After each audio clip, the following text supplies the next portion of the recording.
Hi, I'm Will Bangura. I'm a certified canine behaviorist. I want to talk today about why punishment cannot extinguish predatory chasing and why positive reinforcement, force free based protocols can. Today, I want to take you into one of the most misunderstood areas of canine learning. Um, it's a problem that frustrates pet parents, it divides the dog training industry, and it gets weaponized by people who insist that punishment is the only way to stop predatory chasing.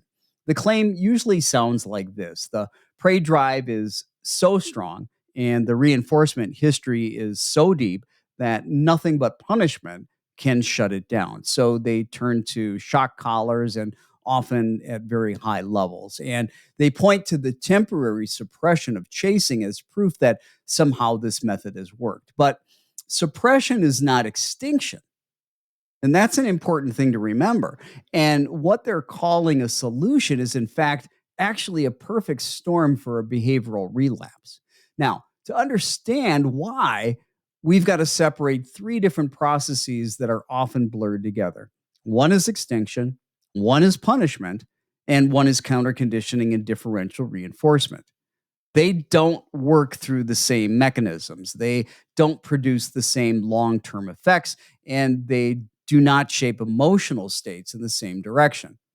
Extinction occurs when a behavior has no reinforcement available. If a dog chases wildlife because the pursuit itself is reinforcing, extinction can only occur when the dog no longer receives reinforcement from the chase.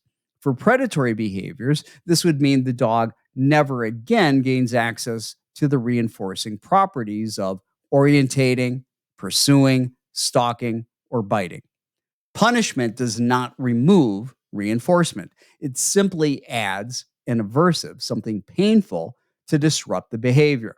Because the reinforcement remains biologically hardwired and emotionally charged, the behavior continues to exist as a motivated response, waiting for an opportunity to resurface. Punishment creates a fragile behavioral outcome.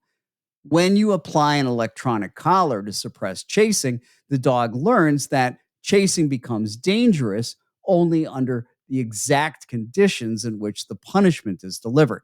The dog learns how to avoid the punishment, not how to stop wanting to chase. The emotional system that drives the predatory behavior remains fully intact. This means the dog is in a state of conflict, not in a state of learning.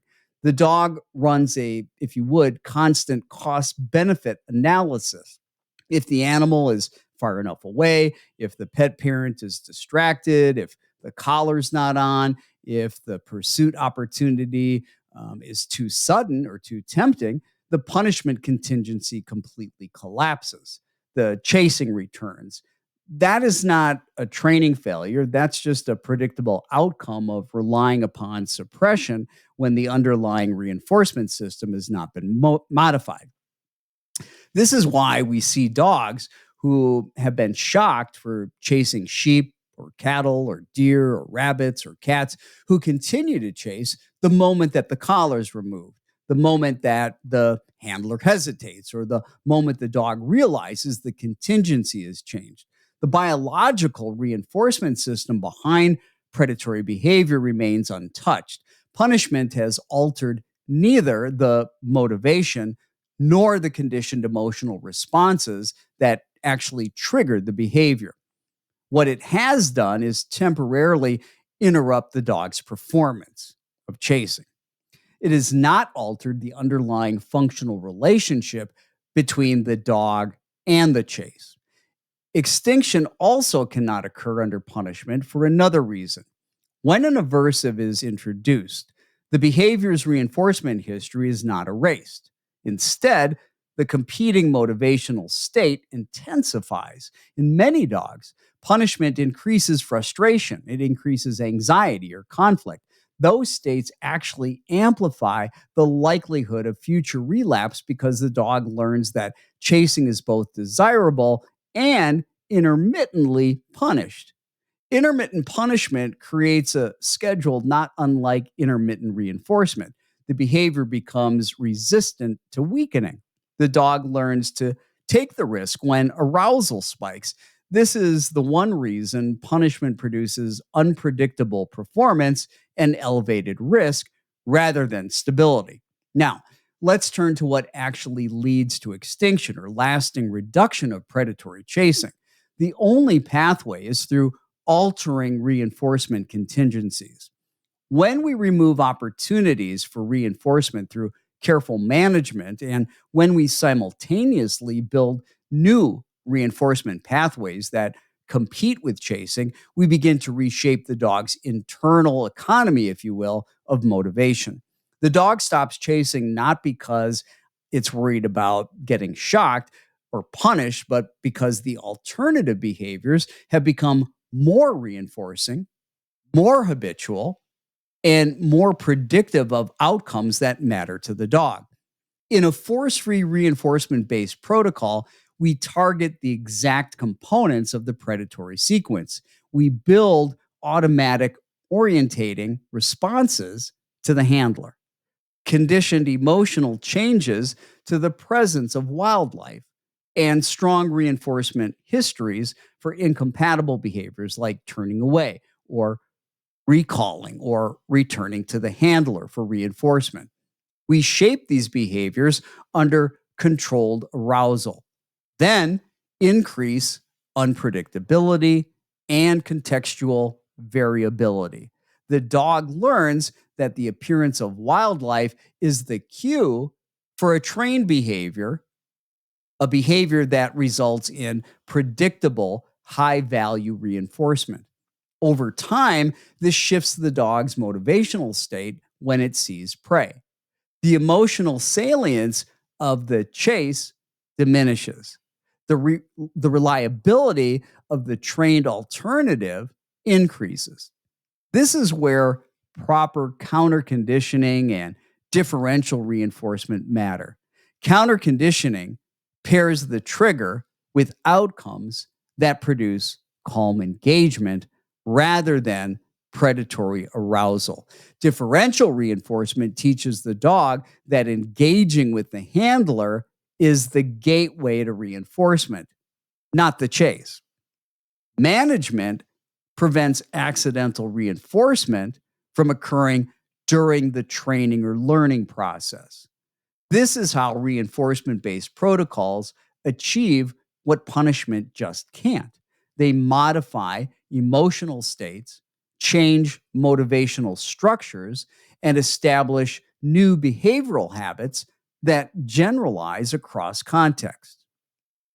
When the chase no longer produces reinforcement because the dog is never placed in a position to practice it, and when the alternative behaviors become the primary access to reinforcement, the original predatory behavior undergoes true weakening. This is not suppression. This is not fear or punishment. This is actual learning. And it's learning that persists because the emotional landscape supporting the original behavior has been reshaped.